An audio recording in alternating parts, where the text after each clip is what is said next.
Heian era Sukuna vs Demon Yuji has finally begun, and Yuji's left right good night has taken the first dub of this fight. But more than bronze, Yuji's brain might actually be the reason for Sukuna's death, as Jujutsu Kaisen Chapter 244 revealed the big secret behind Yuji's new curse technique and his plans to take down the King of Curses. So, ladies and gentlemen, Sukuna is now on trial. We start with a flashback of the gang discussing their strategy against Sukuna and Kinjaku in case Gojo's loss is 100% certain. This once again showcases the contingency in place where Gojo might be revived later on, as if they knew he's going to be possibly killed, they might have had a backup plan on how to heal him. In chapter 243, we learned that the first plan of action was to take down Kinjaku with the help of Takaba's OP technique, whilst Yuta landed the final blow. However, it's evident that sending a powerful sorcerer like Yuta to deal with Kenny whilst Sukuna is undefeated is a big risky move. Hence, Kusakabe asks Yuta to return immediately after his mission is over. Kusakabe, taking the role of strategy master, further states that they have to choose who joins in the fight against Sukuna very carefully. I mean, especially now that Sukuna can literally chop through reality, which pretty much means 80% of the characters or more are cannon fodder, which is why Kusakabe instructs that they shouldn't send out useless trash who will achieve absolutely nothing. Yeah, I think he should have paid more attention. Irrelevant. At least, unlike this 400-year-old bozo, there are two people who know what they are worth: Noritoshi Kamo and Miwa. Hi. Yep, Miwa is really keeping up with her consistency throughout the manga because she made a binding vow which won't let her swing a katana anymore. In the Shibuya incident, she recollected her memories about the reason she chose to become a sorcerer, so that she wouldn't be a burden. To live up to this, she literally put everything into swinging her katana, her present and future. Yep, all to be no-diffed by Kinjaku in 1 second. I honestly don't know what some of you guys were thinking, that Miwa will change the culling games. On the other hand, there's Noritoshi, whose career as a sorcerer has ended. It seems like fighting against Naoya and after losing his future as Kamo clan head to Kinjaku, it was enough struggle for my boy. And now, he's like this.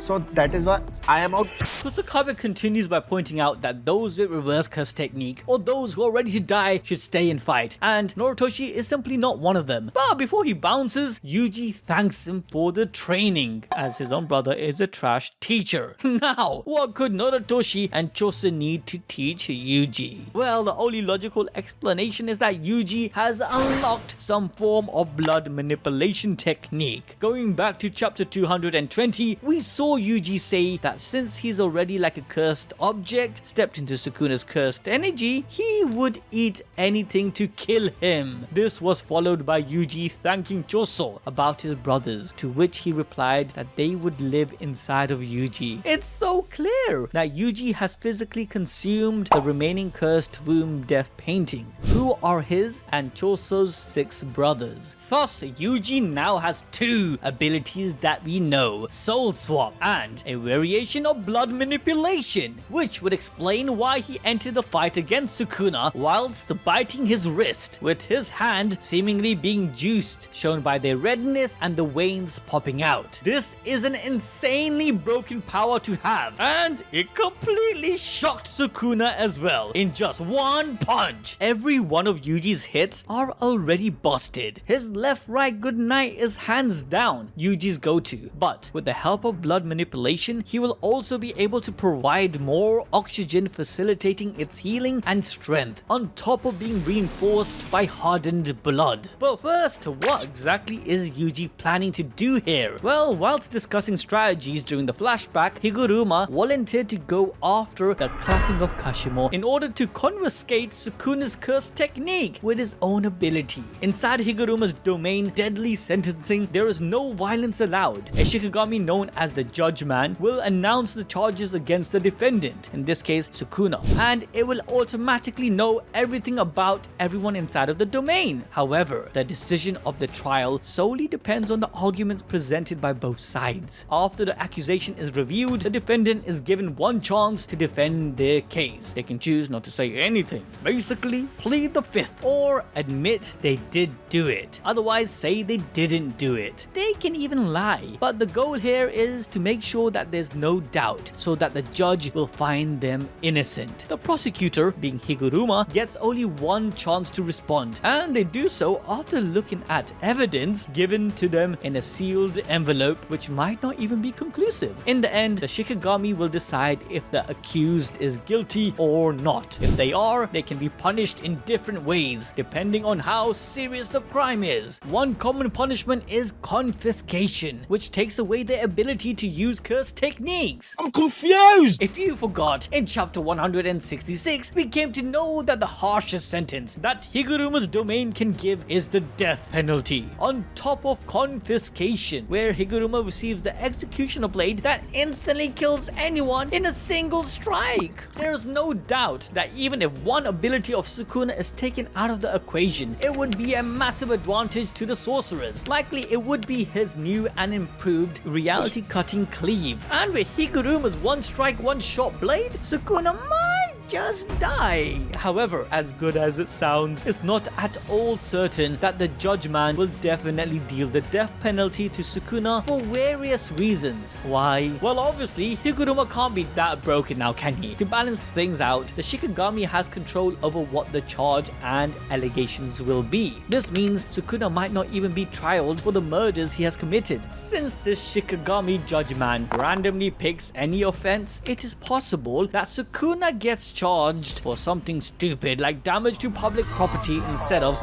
mass murder. Just like Yuji was also charged with illegally going to a pachinko before Sukuna's actions at Shibuya. So the chance of an actual major sentence is very low, because if someone commits murder, the judgment can even raise the crime of cloth damage rather than, the actual murder itself. Yuji adds to this information that he swapped with Sukuna 3 times, stating that Sukuna caused a lot of casualties in the detention center and more importantly at Shibuya. Moreover, possessing Megami's body and causing it to do whatever he pleases would certainly increase the probability of Sukuna getting the death penalty, especially if, Megami is actually dead. Now remember guys, Megami would not be charged himself if he's alive, because as Higuruma stated in chapter 166, non compos mentis, that is, absence of reason and or control of one's body makes you innocent. Regardless, Higuruma starts yapping Kaizen again. I mean, listing out all the crimes Sukuna has committed from the very beginning, which involves murder, attempted murder, hijacking, theft, trespassing,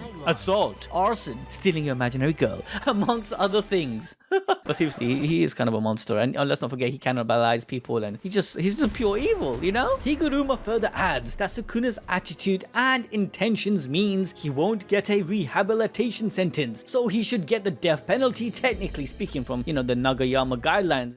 Kusakabe represents all of us right now, just nodding our heads and smiling as if he can understand everything. Well, my guy actually did understand what Higuruma meant, and of course I did too. Liar. So let me explain. Sukuna also has a bunch of crimes from the Heian era, but due to the statute of limitations, any crimes committed before 1985 will not be judged. However, the legal system of the Heian period has no statute of limitations, so the situation is kinda in the air, and even Higuruma doesn't know shit, because modern law might not even apply to Sukuna. Kusakabe concludes this by saying that every crime Sukuna committed 1,000 years ago is really up to the judge's discretion, but this might also be a major downside for our guys, as the question could rise whether Sukuna can even be judged by human law at all, as he is literally called the king of curses and doesn't even see himself being neither a curse nor a human. So yeah, but since there is so much uncertainty on what crimes Sukuna would be charged on, you'd be wondering, why the frick did they even jump into the fight? Well, that's because Yuji, our boy, came up with a smart move at the right time. Going back to chapter 166 again, Yuji himself had confessed to the crime of killing thousands at Shibuya, and Judge Man had passed the death penalty sentence. However, Higuruma Higaruma dispelled his technique because he knew that Yuji was innocent. He was not the real culprit. Thus, since the judicial decision for this trial had already been passed, Yuji proposed that he would request a retrial of the same. But this time, they should pull in Sukuna as a co-defendant of the trial, thus guaranteeing that he will be charged with a specific crime only. Yep, Yuji got brains and he got bronze. That's why he's the GOAT. Which is why in this fight, Demon Yuji instantly goes berserk with the debris, and before Sukuna can react, he goes for a left, right, good night that shakes the King of Curses' entire body. Now mind you, this is Sukuna's true form, but Yuji still managed to give him a shock, which is a huge feat in itself. It clearly places Yuji in special grade list of sorcerers, as he's already outdone Kashimo.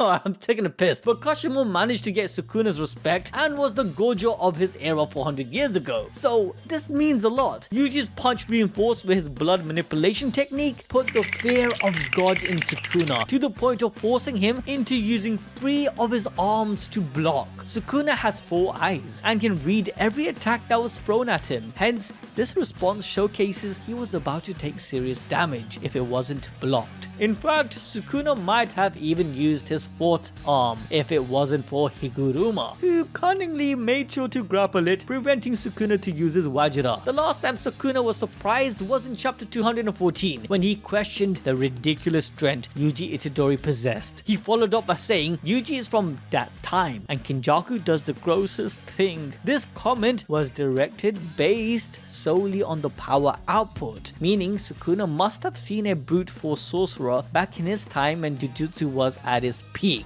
He also mentioned how Kenjaku made Yuji with the purpose of being a cage, ultimately for, the curse he wanted to create after merging Tengen with everyone. However, Kenjaku overlooked the importance of a person's soul and individuality. This was showcased with his regard to Choso and the death painting wombs. Like in Yuji's case, his unique birth had unintentionally given him strong soul, which is reflected by the dexterity of his body, as shown by him breaking Olympic records by the age of 16. Remember, the soul is the body and the body is the soul. This in turn gave Yuji an innate ability to understand and affect the soul in combat much more easily and quickly than anyone else. Hence how he mastered the use of Black Flash so effortlessly when it was supposed to be a technique based on chance. It was said that he was chosen by the sparks of black. Sukuna's surprise might have also been due to this, as Yuji's punches could have been directed right into Sukuna's soul and not his body. To understand this better, remember when Sukuna was able to utilize Megami's soul in defending himself against Gojo's domain? Well, Yuji's ability can avoid all of that, as he can distinguish between these souls perfectly, as he showed in his fight against Mahito, seeing the contours of his soul. Yuji's soul strength also allows him to inflict damage that transcends physical boundaries and impacts the soul directly. So, after being put in the defense by Yuji, Sukuna was yanked straight into Higuruma's domain, where the trial for the mass murder at Shibuya begins again, with Higuruma as Yuji's defendant this time, stating that the real criminal is Sukuna. Now, we have all been joking that Daddy Maharaga is in the shadows, speedrunning lore as we speak to defend Sukuna's ass one more time. But Daddy Maharaga went to get milk and won't be coming back. Why?